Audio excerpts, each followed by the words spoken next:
Bharatiya Janata party ఈ మధ్య కొత్తగా స్టార్ట్ అయింది. నాకు ఈ మధ్య కొత్తగా స్టార్ట్ అయింది. ఈ సోషల్ మీడియాలో ఉల్టా పోస్ట్ పెట్టి చూడు, లేకుంటే వేరే పార్టీలు చేస్తూ ఉంటారు అందరూ.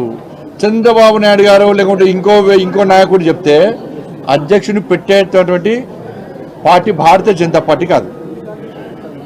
భారతీయ జనతా పార్టీ దేశంలో అధికారంలో పార్టీ, అనేక రాష్ట్రాల్లో అధికారంలో పార్టీ, ప్రపంచంలో అత్యధిక సభ్యత్వం ఉన్న పార్టీ భారతీయ జనతా పార్టీ. నమ్మిన సిద్ధాంతం కోసం పనిచేసే కట్టర్ కార్యకర్తల పార్టీ భారతీయ జనతా పార్టీ. కాబట్టి అధిష్టానం అన్ని చూస్తున్నది.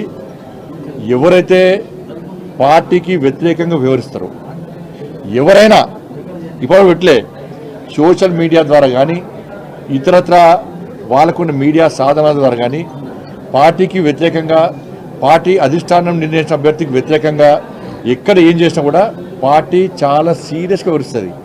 బండి సంజయ్ ఉంటేనే పార్టీ, బండి సంజయ్ లేకుంటే పార్టీ లేదంటే మూర్ఖత్వం అవుతుంది. ఎవరు లేకుండా పార్టీ నడుస్తుంది. నరేంద్ర మోడీ గారి నాయకత్వంలో, జేపీ నడ్డా గారి యొక్క నేతృత్వంలో పార్టీ తెలంగాణ రాష్ట్రంలో ఎట్టి బస్సులో రాబోయే రోజుల్లో అధికారం రాబోతున్నది. కట్టర్ కార్యకర్తలందరూ కూడా పార్టీ అధిష్టాన నిర్ణయానికి కట్టుబడి ఉంటారు.